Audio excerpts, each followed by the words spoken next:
ঢাকাতে থাকার পর ভাই ভাইয়াদের মেসেঞ্জারে হোয়াটসঅ্যাপে ভিডিও দিছে, দেখি আমার বাড়ি ধাউ ধাউ করে জ্বলতেছে।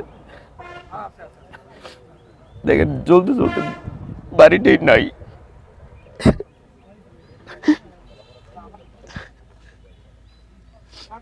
বাড়ি না থাকার একমাত্র কারণ আমি দেশের মানুষের পক্ষে কথা বলেছি, বাংলাদেশের পক্ষে কথা বলেছি। শুধু বাড়ি পুরো দেওয়া হয়নি, আমার ফ্যামিলি মেম্বার সবাইকে মারার প্ল্যান ছিল। এটা কোনো বানোয়াট কথা না। আমার আমার আমার বাপেও বলছে যে আমরা ঘর থেকে বের হইতে পারি নাই।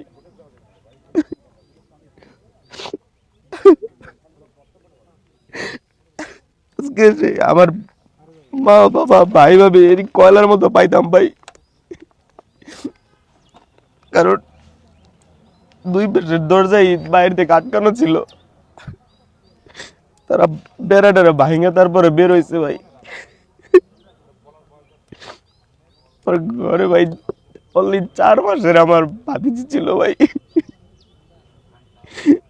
4 বছরের আমার ভাতিজা, ওর বাবা মা ভাই ভাবি ছিল। আজকে তারা সবাই বের না হইলে আজকে মরে যেত। আজকে শুধু আমি একাই থাকতাম।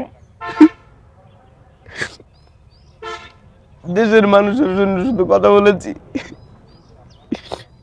লাস্টে ধানমন্ডি 32-এও আমি ছিলাম। বিপ্লব ঘটাই এই সরকারকে বসালাম। এই সরকার কি করলো, কি করতেছে এই সরকার? একটা মানে নিউট্রাল করে একটা দেশকে দিলাম।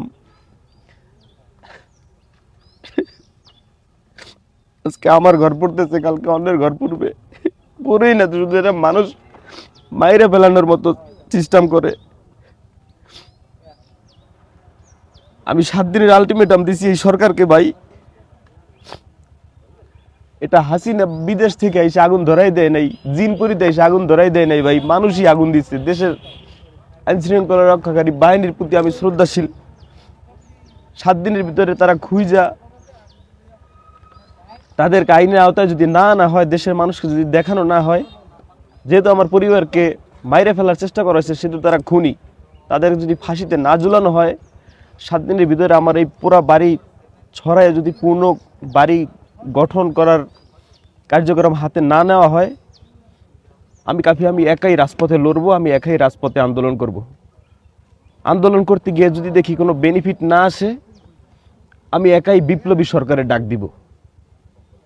আমি বিপ্লবী সরকারের ডাক দিলে এই দেশের বিপ্লবী ছাত্র জনতা, বিপ্লবী মানুষ, দেশের দেশপ্রেমিক, তারা আশা করি এগিয়ে আসবে।